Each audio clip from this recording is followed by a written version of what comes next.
আর বিলম্ব না করে এবার চলে যাবো ওই কৈলাসপতি ভোলানাথের কাছে।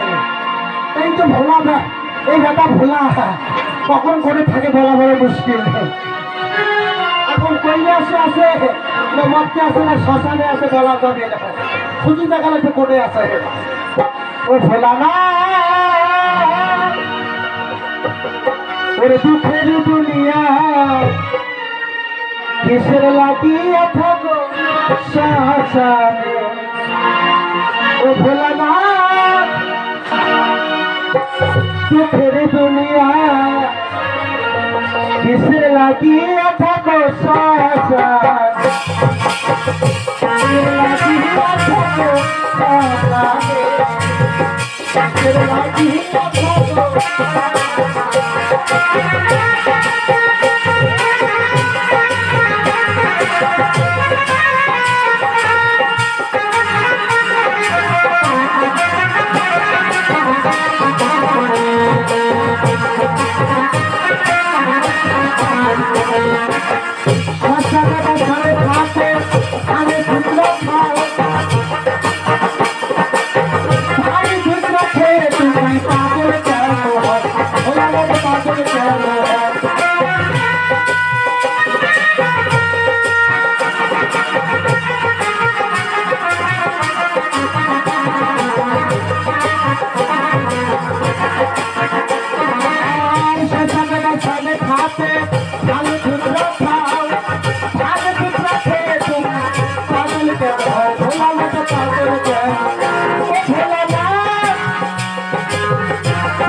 তো এসেছো তবে এই কৈলাস পড়েতে। আমি কত জায়গা খুঁজতেছি প্রভু, তোমার দেখা পাওয়া মুশকিল।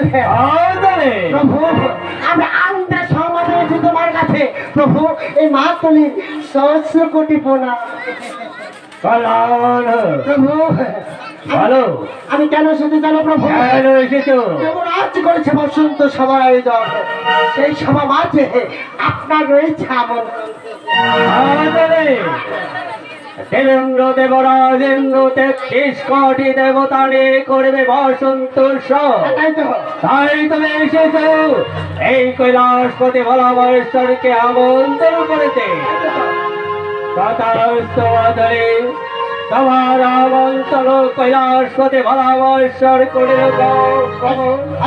আর যত সবাই কৈলাসপতি ভোলামহেশ্বর ওই দেবরাজেন্দ্রের বসন্ত উৎসবে করবে। প্রভু আমি মা ধরে ওই বসন্ত উৎসবে নৃত্য গীত পরিবেশন করবে কে? প্রভু তোমরা জানেন না কে? প্রভু অনেকদিন পরে আজ ইন্দ্র সমাজে নৃত্য পরিবেশন হবে, সেখানে নৃত্য পরিবেশন করবে কামদেবের পুত্র নৃত্য আর বানের রাজার কন্যা উষা মালিক। নৃত্য করবে নৃত্য গীত পরিবেশন, আর উষা অনুদ্রে নৃত্য গীত পরিবেশন করার পরে ৩০ কোটি দেবতা করবে যাব। আর বিলম্ব নয়, আমি দেবতা সবাই ওই দেবরাজের বসন্ত উৎসবে আমি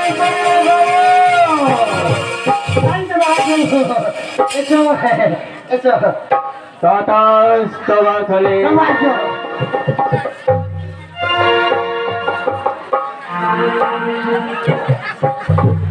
গামজা খাওয়া সভা বলছে ওই জন্য টের পাইছে। আমি ভাবলাম আমার শিখে ছিঁড়ে গেছে, একটা জট কোনো মতন নিয়ে গেলে আমার শিখের কাজটা চলে গিয়ে কাজ পাইলে দেখা যাবে বলিন সভা যে কোনো প্রকার হোক একটা জট ছিঁড়ে নেওয়া খেলে। আগে তো 33 কোটি দোকান কিনে সম্পন্ন করেছি, এবার আছে দুইটা দেবী দেবতা, একটা হলো লক্ষ্মী আর একটা হলো সরস্বতী, একটা বসে হাত আর একটা বসে পেশা। তোমার আর কি করবে, এই দুইটা যেতে যায় মোর পুকুরে দিন যায়, তবু নিমন্ত্রণ করা হবে।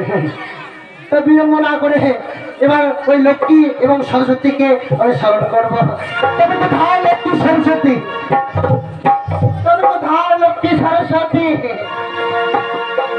মাতুলি আছেন মা, তোমার তোমার চরণ আছে প্রণাম। আচ্ছা তুমি লক্ষ্মী, হ্যাঁ মাতুলি, আর তোমাকে সরস্বতী। হ্যাঁ বাবা তোমার চেহারা কোন দিন থেকে এরকম হলো? মাতুলি, আমি তো তোমাকে অন্যরকম দেখি, একটু চেহারা হালকা চেহারা। না না ঠিক আছে, মানে দেবতার বসিয়ে খালি খাওয়ার খাওয়ার দাও না। আচ্ছা মা, আমি কেন শুধু জানো মা, দেবরাজ করেছে বাসন্ত সবার আয়োজন, সেই সভা মাঝে আপনার দু ভগ্নির রয়েছে আমন্ত্রণ। তবে শোনো মাতুলি, সেই বসন্ত উৎসবে আচ্ছা। কে নৃত্য কিছু পরিবেশন করবে? এই সভা মাঝে তোমার প্রচার করবে কামদেবের পুত্র অনিত্র আর অনিরাজার কন্যা কুশিয়াবাদী। বেশ, তোমার আমন্ত্রণ আজ আমরা দু ভগিনী করিলাম গ্রহণ। আচ্ছা আর যথাসময় ওই ইন্দ্রের ভবনে আমরা করিব গমন। এবার আমরা আসি মাতুলি। আচ্ছা